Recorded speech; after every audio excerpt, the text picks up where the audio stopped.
하나님 말씀은 창세기 15장 1절부터 11절 말씀입니다. 우리 4절부터 7절 말씀을 합독하고 창세기 15장 1절부터 11절 말씀을 보도록 하겠습니다. 우리 4절부터 7절 말씀 합독하겠습니다. 여호와의 말씀이 그에게 임하여 이르시되 그 사람이 내 상속자가 아니라 내 몸에서 날 자가 내 상속자가 되리라 하시고 그를 이끌고 밖으로 나가 이르시되 하늘을 우러러 뭇별을 셀 수 있나 보라. 또 그에게 이르시되 내 자손이 이와 같으리라. 아브라함이 여호와를 믿으니 여호와께서 이를 그의 의로 여기시고 또 그에게 이르시되 나는 이 땅을 내게 주어 소유를 삼게 하려고 너를 갈대아인의 우르에서 이끌어낸 여호와니라. 아멘. 자, 우리 오늘 보게 될 창세기 15장 1절부터 11절뿐만 아니라 내일까지 보게 될 이 창세기 15장 전체는 되게 중요합니다. 오늘 우리 창세기 15장 6절의 말씀을 근거로 바울은 우리가 믿음으로 의롭다함을 얻고 그것에 대해서 아브라함 역시도 할례받기, 창세기 17장에 할례가 나오는데 그 이전에 이미 15장에 뭐가 나왔단 말입니까? 믿음으로 의를 인정받았다라는 부분이 나온다라는 얘기를 하게 됩니다. 그리고 로마서 10장에도 보면은 그 4절 창세기 15장 4절을 인용하면서 네 몸에서 날 자가 네 그 상속자가 될 거라는 얘기를 하면서 약속대로 되어진다는 부분들을 계속 이어나가고 있습니다. 그래서 이 15장이 중요한데 또 이제 내일 보게 될 부분은 또 좀 더 중요합니다. 왜냐하면 창세기, 출애굽기, 레위기, 민수기, 신명기뿐만 아니라 여호수아까지를 잇는 그 중요한 전체의 맥이 될 만한 어찌 보면 그 모든 출애굽기부터 시작해서 여호수아의 그 엄청난 사건의 이렇게 중심에 서 있는 어찌 보면 그 언약, 횃불 언약이라고 하는 그 언약을 성취하는 과정에서 일어난 뭡니까?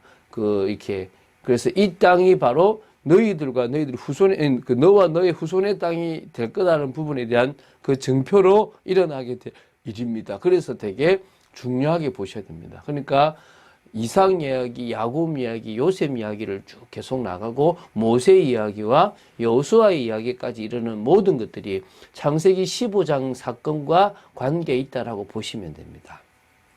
그래서 이 가나안 땅에 대한 거듭된 하나님의 약속에도 불구하고 아브라함은 나이가 너무 많습니다. 그리고 자식도 없는 그런 자신의 그 모습 때문에 심각하게 고민이 빠지고 두려움에 빠질 수밖에 없습니다. 그래서 이 후사가 없다는 말은 기업을 이을 수 없는, 유업을 받을 수 없다라는 것하고 같기 때문에 그렇습니다. 그래서 이 하나님께 이 문제를 제기하게 되었던 것 같아요. 그래서 하나님은 다시 한번 후사와 가나안 땅에 대한 약속을 주셨고요.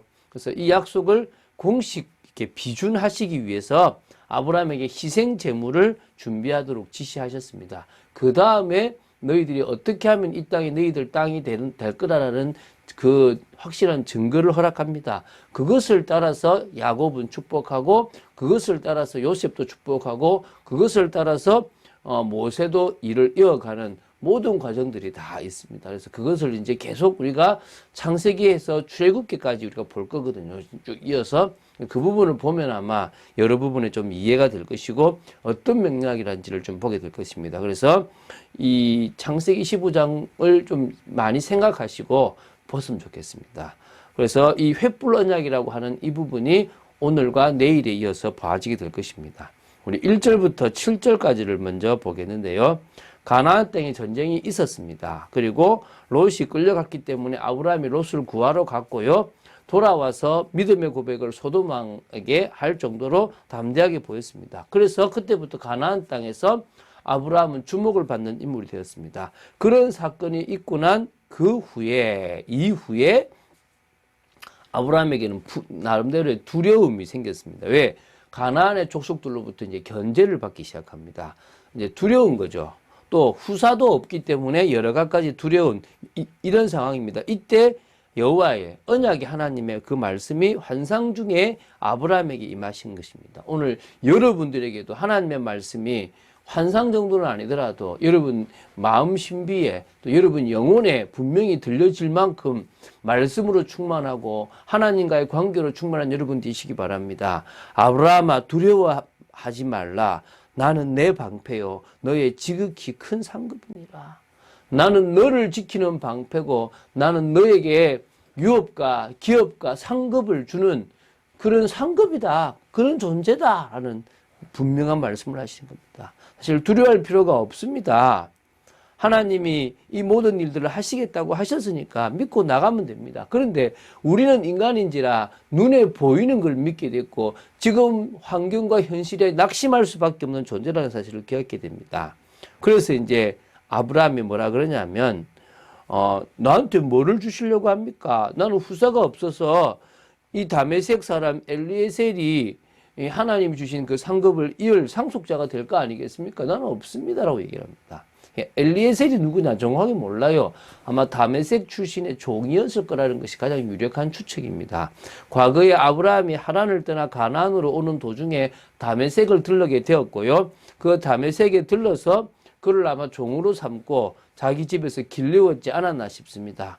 그리고 이제 종의 신분이었음에도 불구하고 대개 아브라함의 모든 것을 관리하고 책임지는 그런 청지기 역할을 하게 되었고 그래서 아브라함의 신임을 받아서 아브라함을 부양할 위치까지 이를 정도가 되었다라고 보시면 됩니다.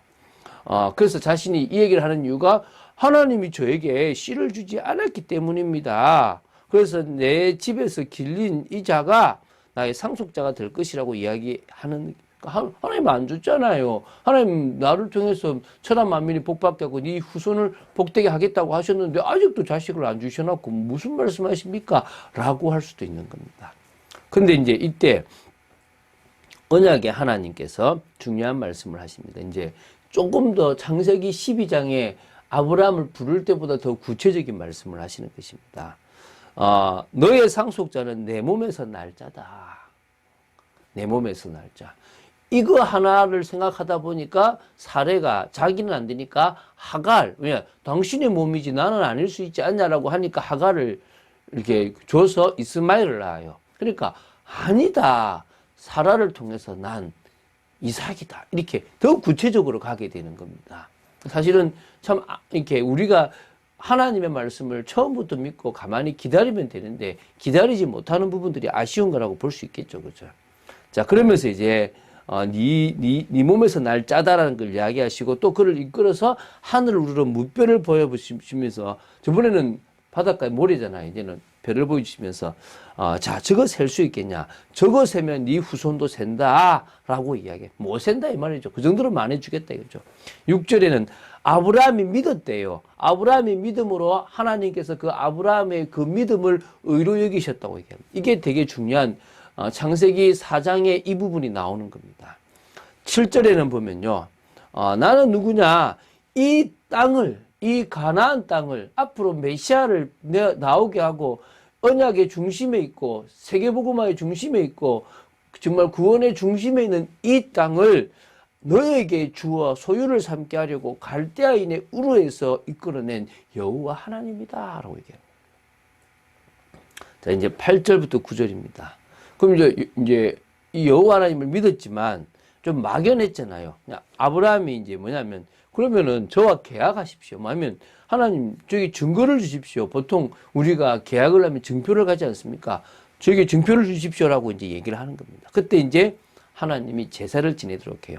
3년 된 암소, 3년 된 암염소, 3년 된 순양과 산 비둘기와 집 비둘기 새끼로 제사를 드리도록 하는 겁니다. 자, 그때 이제 10절부터 11절 보면 이제 다 쪼개죠. 이제 언약이라는 단어가 이제 언약을 맺잖아요.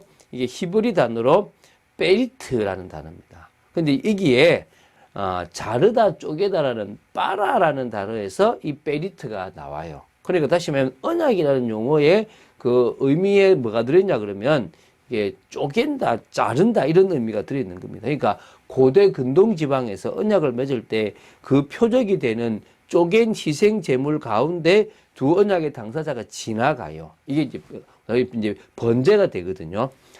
이게 다시 말하면 이게 딱 좀 지나가면서 누구든지 한 사람이 위반을 하게 되면은 이 희생물과 같이 쪼개지는 잘라지는 운명을 당하게 될 것이다. 죽게 될 것이다. 라고 하는 그런 아주 살벌한 언약을 맺어요. 되게 지금으로 말하면 계약서 한 장 띡 쓰고 마는 것하고는 다른 거죠. 자, 그래서 이제 이게 사실은 처음부터 하나님이 메시아 그리스도와 관계되도록 이것을 허락해 주셨다라고 보시면 됩니다. 이 아담이 선악과를 따먹는 그 순간부터 언약이 깨진 인간이 결국은 그 언약이 깨진 상태에서 살아가서 이제 결국은 이제 죽어 지옥 가야 되지 않습니까? 그런 운명에 빠진 인간을 대신해서 그리스도께서 십자가에 대신 찢기시고 대신 죽으실 것이라는 사실을, 그래서 하나님의 공의를 만족하고 우리를 구원하실 거라는 예표로 계속 구약의 이 번제와 같은 이런 계약에 대한 어떤 쪼개는 언약을 허락해 주신 겁니다. 이걸 우리가 안다면요, 우리는 정말 이 구약에 흐르는 피, 또 신약에 흐르는 예수 십자가의 피에 대한 개념을 우리는 조금 더 명백하게 알 수 있게 되는 것입니다. 자, 그래서 이 믿음으로 아브라함이 의로 여김을 받았다라는 이야기가 얼마나 중요한지를 우리는 기억합니다. 그럼 우리도 우리의 믿음으로 말미암아 하나님 앞에 의로 여김을 받고 우리가 하나님의 자녀가 되었다는 사실을 기억해야 됩니다. 물론 그거 역시도 하나님 주신 은혜라는 사실을 기억해야 됩니다.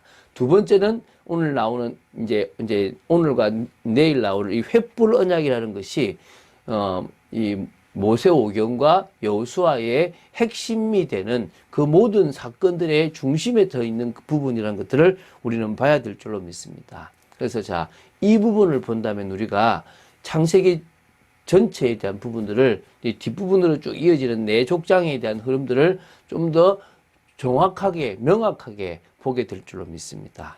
자, 이 가운데서 우리는 뭘 합니까? 이 시대에 말씀의 방향을 찾아내서 불신자 가운데서 또 많은 성도들 가운데서 어떤 구분이 진짜 올바른 구분인지를 보여야 됩니다.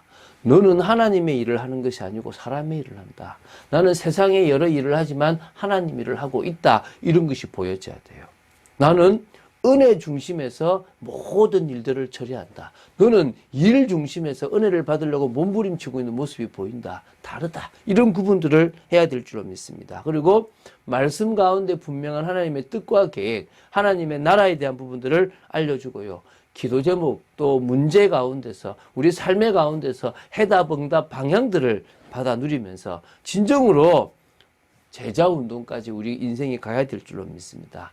그런 축복을 오늘도 누리고 한 걸음 한 걸음 하나님의 방법을 이해하고 나아가는 여러분 되시기를 주 예수 그리스도 이름으로 축원드립니다. 주는 그리스도시요 살아계신 하나님의 아들이심을 고백합니다. 믿음으로 나아가기를 간절히 소원합니다. 말씀 붙잡고 나아가는 저희들 되기 원합니다. 이 창세기 15장의 말씀이 얼마나 중요한지를 우리가 창세기와 출애굽기를 보면서 계속 보게 될 것인데, 아버지 하나님, 저희들이 이 말씀을 통하여 중요한 답을 내는 저희들 되도록 지켜 주시옵소서. 감사드립니다. 주 예수 그리스도 이름으로 기도드립니다. 아멘.